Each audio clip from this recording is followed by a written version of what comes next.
Selamat siang, nama saya Firman Syahputra, Prodi S1 Manajemen Universitas Cendrawasih Papua. Saya akan mempresentasikan tugas teori pengambilan keputusan dengan membawa materi berjudul Analisis Jalur Kritis. Analisis jalur kritis. Dalam melakukan analisis jalur kritis, dibutuhkan suatu metode untuk memecahkannya, yaitu dipakainya metode CPM atau Critical Path Method, dan tidak mengesampingkan juga dipakainya metode PERT atau Program Evaluation and Review Technique. Definisi jalur kritis.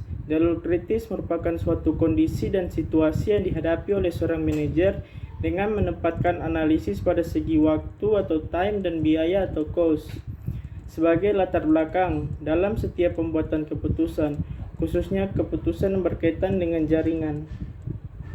Konsep jalur kritis. Seorang manajer produksi bertugas mengkaji dan memahami secara tepat manakah kondisi dan situasi yang memungkinkan terjadinya ditemukan jalur kritis. Ada beberapa sisi yang harus dilihat oleh seorang manajer produksi, namun secara umum hanya ada 3 sisi yang dijadikan sebagai dasar pemikiran atau base thinking, yaitu yang pertama, biaya termurah. Dilihat dari segi penghematan biaya yang dapat dilakukan. Semakin kecil biaya yang dikeluarkan, semakin baik, dan semakin besar biaya yang dikeluarkan dianggap sebagai sisi keberosan keuangan. Yang kedua, waktu tercepat. Waktu tercepat dalam pekerjaan bisa semakin lama waktu yang dibutuhkan, maka semakin besar biaya yang dikeluarkan. Yang ketiga, waktu terlama. Memperlihatkan bahwa semakin lama dikeluarkan waktu yang dibutuhkan, maka semakin besar biaya yang dikeluarkan. Menurut Lalu Sumayang, untuk menggambarkan dan menjelaskan hubungan linear antara waktu dan biaya, ini ada 4 kondisi, yaitu waktu normal atau normal time, biaya normal atau normal cost, waktu terobosan atau crash time, biaya terobosan atau crash cost. Memahami jalur kritis, ada beberapa manfaat yang akan diterima dengan memahami jalur kritis, khususnya manajer produksi. Yang pertama, membantu memperkuat perencanaan di masa yang akan datang terhadap pengalaman yang telah dihadapi di masa sebelumnya. Yang kedua, memperkirakan besarnya biaya yang akan dikeluarkan. Dan yang ketiga, scheduling pekerjaan-pekerjaan sedemikian rupa dan urutan yang praktis dan efisien.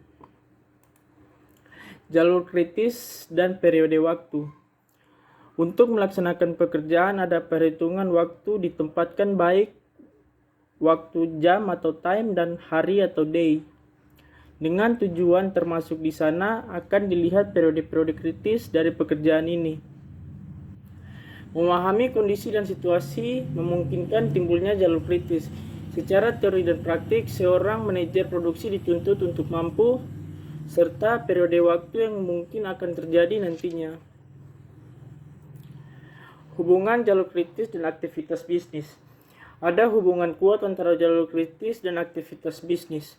Dalam bisnis dikenal dengan istilah think fast dan decision fast, atau berpikir cepat dan mengambil keputusan secara cepat. Suatu peluang tidak akan menyebabkan konsep think fast dan decision fast menjadi begitu dominan dua kali. Begitu kata yang sering dipakai oleh pebisnis, sehingga keputusan yang cepat disertai dengan tindakan yang cepat bisa menyebabkan bisnis diputuskan dalam waktu yang tepat. Ada beberapa solusi yang diterapkan sehubungan dengan kasus yang terjadi pada jalur kritis. Yang pertama, untuk persoalan yang bersifat jangka pendek, sebaiknya diselesaikan dengan pendekatan jangka pendek seperti pesanan barang dalam kapasitas di luar kemampuan pabrik. Maka solusinya sebaiknya menerapkan konsep kerja sama dengan perusahaan rekan untuk mengorder sejumlah pesanan agar dikerjakan oleh perusahaan rekanan. Yang kedua, untuk persoalan yang bersifat jangka panjang sebaiknya diselesaikan dengan pendekatan jangka panjang.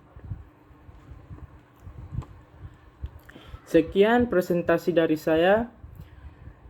Terima kasih.